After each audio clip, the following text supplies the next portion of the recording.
శ్రీమాత్రే నమః.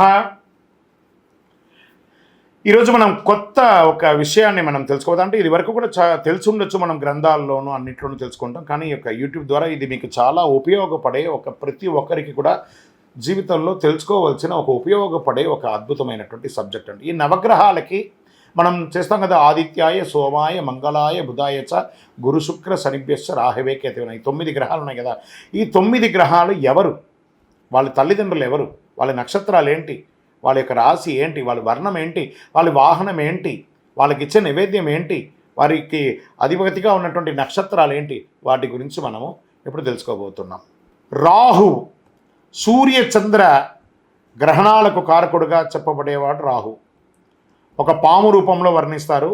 ఒక కత్తిని ఆయుధంగా చేసుకొని 8 నల్లని గుర్రాలను అధిరోహిస్తూ ఉంటాడు.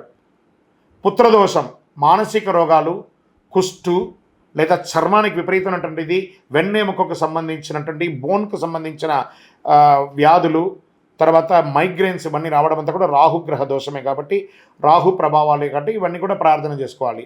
ఈయన ఎక్కడ ఉంటాడు? పడమర దిక్కున దక్షిణాభిముఖుడై ఉంటాడు. అధిదేవత దుర్గా, ప్రత్యధి దేవత పాము, సర్పం అంటారు కదా. వర్ణం నలుపు, వాహనం నలుపు, నల్లండి సింహం, ధాన్యం మినుములు. ఈయనకి ఇష్టమైనటువంటి పుష్పం అడవి మందారం, జాతిరత్నం గోమేదకం, వస్త్రం నల్లటి వస్త్రం, తర్వాత కాఫీ రంగు వస్త్రం కూడా ఈయనకి కలిసి వస్తుంది. నైవేద్యం మినుగులతో కూడిన అన్నం, ఇవన్నీ చేయడం వల్ల రాహుదోషం పోతుంది.